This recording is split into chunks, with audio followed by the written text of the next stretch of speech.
Hello everyone! So welcome back to my channel. So for today's video, ang gagawin po natin, ang lulutuin natin ay garlic chicken. At ito po ang ating mga kailangan. Siyempre kailangan natin ng chicken.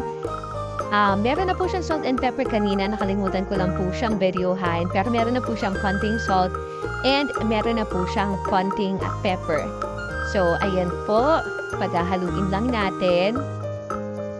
And pag nalagay na po natin yung salt and pepper, ang susunod po nating ilalagay ay ang ating paprika. So wala po tayong measurement, tansya-tansya lang po siya. So kayo na pong bahala kung gaano kadami ang ilalagay nyo. At syempre kailangan din po natin ng garlic powder. Again, guys, hindi po ako professional na chef, kaya po wala po tayong mga measurement. Kaya tansya-tansya lang po yung maibibigay ko sa inyo. So, after that, pag nailagay na po natin, mix lang natin para mag-combine yung ating mga ingredients at kumapit yung lasa sa ating chicken. Actually, guys, mas maganda pag overnight nyo siyang gagawin or ibababad para mas malasa yung ating chicken.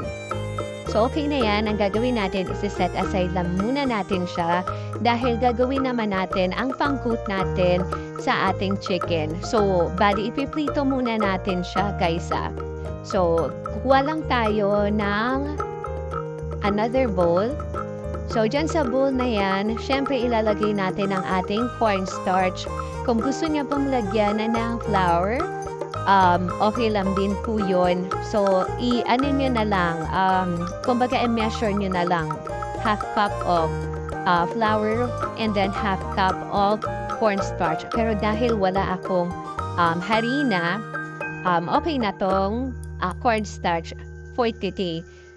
And basically kung ano po yung mga nailagay natin sa chicken natin kanina na pambabad, yun lang din po ang ilalagay natin dito sa ating pangcoat sa chicken. Para same yung lasa ng chicken natin at ng coating niya. So, cornstarch po and then nalagyan po natin siya ng paminta, asin, syempre yung paprika natin, and then yung garlic powder. Kung wala po kayong garlic powder, okay lang po. Okay lang naman yon. Ang gawin nyo na lang po, mag-chop kayo ng garlic and then ilagay nyo po siya din sa chicken natin. Okay lang din. Maglalasa na rin po yung garlic doon. So, ang gagawin natin ay i-mix lang natin pag nailagay na natin ang ating mga ingredients. So, mix lang natin siya hanggang sa mag-combine yung cornstarch, yung ating pepper, salt, paprika, and ating garlic powder. And since matagal-tagal pa itong video na to, I just want to thank you for watching again my video.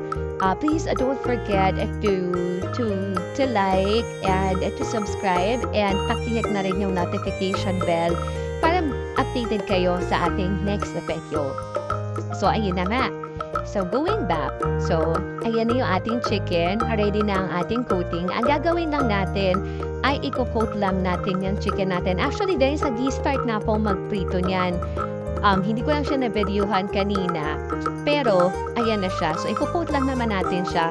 Pag na-coat na natin siya lahat ng chicken, pwede na natin siyang i-prito. So, ayan po siya.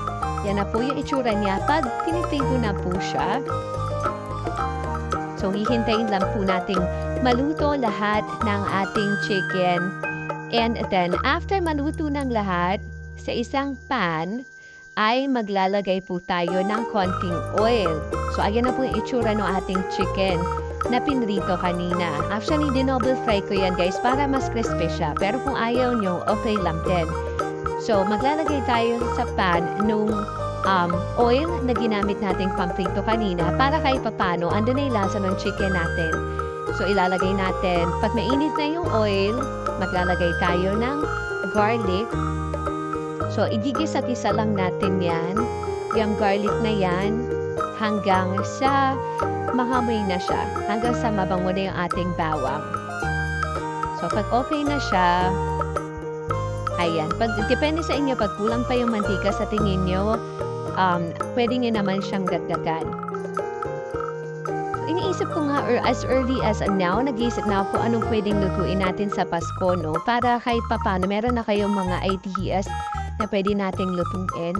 So, pag maamoy na yung ating garlic, pwede na tayong maglagay ng margarine. Again, guys, depende sa inyo kung gusto niyo ng margarine, kung gusto niyo ng butter. Pero since pagtipid tayo ngayon, ito po muna ang ilalagay natin, margarine. So, malalaman yan pag naka-LL na ako, ay hindi na siya margarine. Ano na siya, butter na ang ilalagay ko. Tandaan niyo yan. So, ayun po, maglalagay din po tayo ulit ng konting salt. Konti lang. Actually, napadami ang paglagay ko ng salt dyan, kaya medyo napaalat siya. And then, konting pepper din. Meron din siyang konting pepper para mas malasa. So, pag ganyan na siya, pag ganyan na po yung color ng garlic natin, medyo brown na siya, pwede na po nating ilagay ang ating chicken.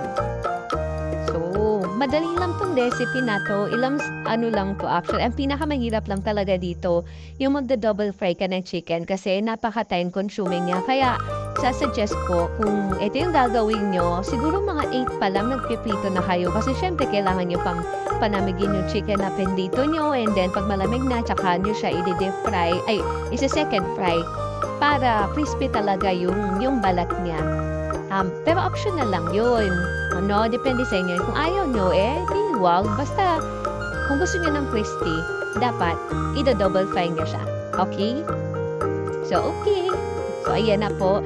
So, ilalagay na po natin ang ating chicken.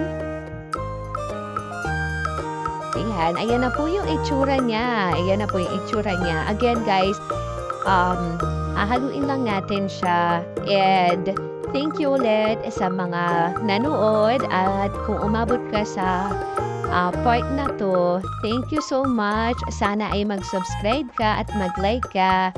Next time ulit, kita-kita po tayo sa susunod nating mga videos. Yung mga pang-Pasko naman, kasi malapit na yung Pasko. So, abangan nyo mag-suggest rin kayo kung ano yung mga gusto nyo luto. So, ayun.